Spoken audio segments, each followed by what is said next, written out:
Yeah, probably the biggest question I get asked is, what can I do for my back in golf?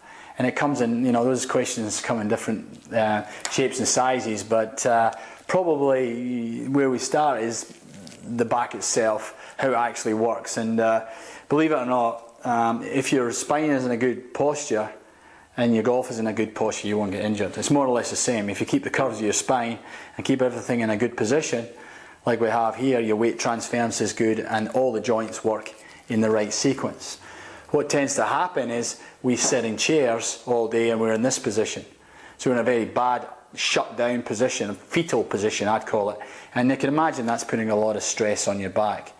So it strains all the muscles, and then you're stuck in that position. Then you want to go and play golf, you need to get rotation. So all of a sudden, unfortunately we go through about one of these every 2 years because we show what happens to the back and these all snap and they fall to bits. Fortunately your back's a little bit stronger than that, but certainly these are the positions, stuck in these positions all day, cause the injuries in golf. Golf doesn't really cause the injuries. You're trying to get athletic movement, the club's going up 100 miles an hour, the Japanese studies have found that the vertical force, the force going through your spine, right through here, impact is 8 times your body weight. That's a lot of force. So if your spine's in the wrong position, either through bad posture at work, generally bad posture, say sway back, what we call scoliosis, twisting of the spine, that's going to cause a lot of damage. You're taking yourself in a bad posture to do athletic movement, and that's what causes the injuries mainly.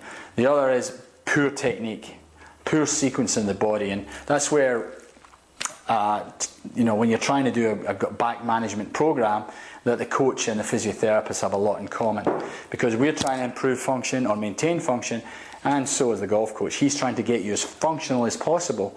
When you've got your right hip here and your shoulder here, and he's trying to get you to move, you're in the wrong positions to start with. You're in a position to fail. So if you're in this position here, it's set up in this sort of rounded posture, you're probably taking that from your desk and in your car onto the first tee or the driving range, and then you're smashing balls in this position.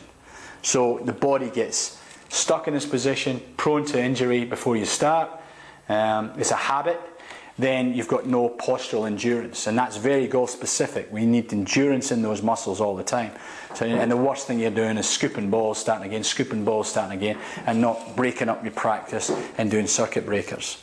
So here's a little exercise I always do for backs. It's called a specific back and golf exercise.